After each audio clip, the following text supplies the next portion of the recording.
Hola, yo soy Mateo Cortés Pérez.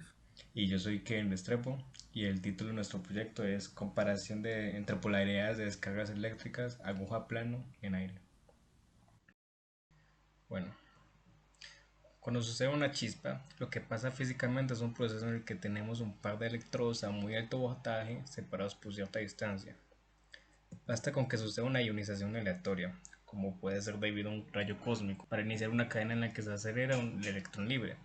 Lo que pasa a partir de aquí dependerá de cuál es la polaridad del electrodo. Si es negativo o positivo, el electrón se verá alejado o acercado.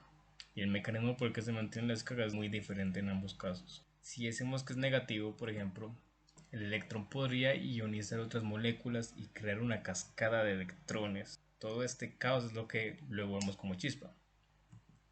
Como el mecanismo por el que se mantiene la descarga es muy diferente, es razonable pensar que macroscópicamente ambos experimentos se ven diferentes, y ese es el objetivo de nuestro experimento, observar estas diferencias. En el último siglo, incontables experimentos se han realizado al respecto, no necesariamente comparando polaridades, sino variando cosas como distancia, presión, humedad, temperatura, etc. La importancia de entender el fenómeno radica en la necesidad de evitar pérdidas por su culpa. Lo que observan aquí son pérdidas debido a descarga corona en una línea de transmisión de alto voltaje.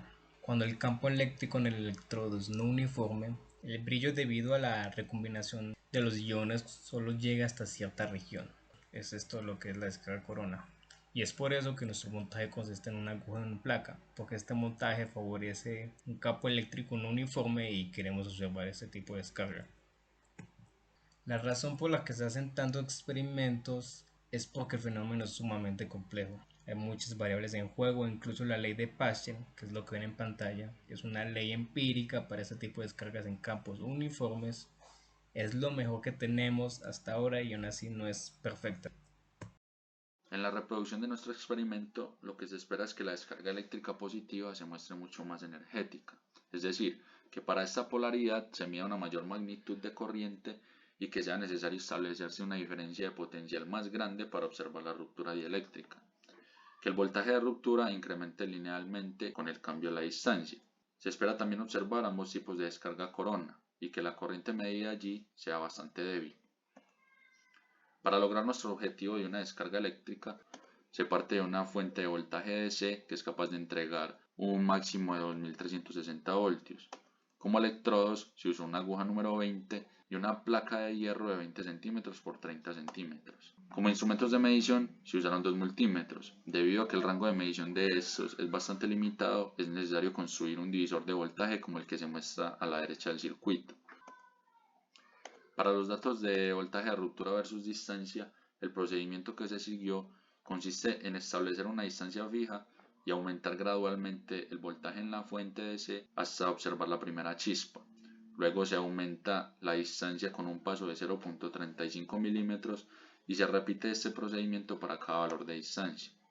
Los puntos azules corresponden a los datos obtenidos para la descarga eléctrica negativa, los cuales se ajustan bastante bien a una función lineal. En contraste, para la descarga eléctrica positiva, se tiene que en los dos últimos valores de distancia, el voltaje de ruptura es mucho mayor en comparación con la descarga eléctrica negativa. Eso puede deberse a un error procedimental o inducido o simplemente a que para valores de distancia un poco mayores la descarga eléctrica positiva se comporta de manera un poco más exponencial y en crecimiento. Otro dato que puede extraerse a través de este gráfico es que para distancias mucho más pequeñas ambas descargas se comportan de manera similar. La hipótesis del porqué de esta situación es que debido a que para la polaridad negativa en la aguja y distancias muy pequeñas se genera un campo eléctrico muy uniforme que se asemeja al campo eléctrico producido por la polaridad positiva en la aguja. Para medir corriente en función de voltaje, lo que hicimos fue empezar desde cero e ir aumentando la tensión en pagos regulares. Luego anotamos el valor de corriente que nos entregó el multímetro en la aguja. Para valores muy inestables de corriente, como podría ser en las chispas, simplemente notamos el basalto que observamos. Entonces se distinguen dos zonas de importancia aquí. La zona roja corresponde a la aparición de las primeras chispas, de frecuencia media y constantes. La zona azul corresponde al momento donde estas chispas se volvieron mucho más energéticas. de mucho brillo, alta frecuencia y aunque algo más inestables. En este punto notamos curiosamente que estas chispas crean interferencia eléctrica con otros instrumentos, como lo era por ejemplo un osciloscopio que no estaba conectado a nada y las ondas no estaban tocando el circuito de ninguna forma. Obviamente lo mismo se hizo para la aguja con polaridad negativa. Una transición importante sucedió con este dato y este dato, que de hecho corresponden al mismo valor de voltaje, pero el primer punto corresponde a las primeras chispas. Estas rápidamente se estabilizan en un arco eléctrico de corriente constante, que es lo que corresponde al segundo punto. Seguir aumentando el voltaje a partir de aquí solamente aumentar la corriente de forma aparentemente lineal, que es lo que identificamos como la zona roja. La zona púrpura corresponde al intervalo de voltaje para la descarga corona. Se distinguía un punto púrpura brillante y la intensidad de la luz aumentaba con el voltaje a la vez que la corriente también parecía crecer linealmente. Como se puede notar, no se observó descarga corona para la descarga positiva. Aún al día de hoy no tenemos ni idea de por qué sucedió esto. La hipótesis es que el campo eléctrico en el electrodo era aún muy uniforme y era necesario alejarlos aún más y por lo tanto necesitaríamos una fuente de voltaje que pudiera entregar mayor potencial. Aquí tenemos una superposición de las gráficas que acaban de ver, no solo para hacer la comparación y ver bien la diferencia entre corrientes para el voltaje máximo, sino para hacer notar algo que observamos mientras hacemos el experimento y nos pareció bastante extraño. Si hacemos un acercamiento en los primeros 1000 voltios, notamos que siempre había una descarga eléctrica para la polaridad positiva. Teníamos valores diferentes de cero para la corriente. Aunque muy pequeña, esto aumentaba de forma aproximadamente lineal con el voltaje desde los 0 voltios.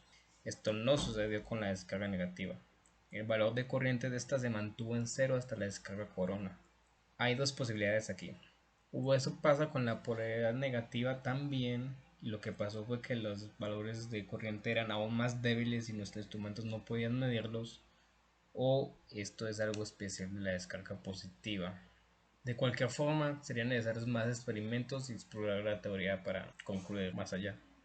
Y ese fue nuestro trabajo. Una confirmación en las diferencias para ambos tipos de descarga, pero a la vez un montón de nuevas preguntas. Muchas gracias.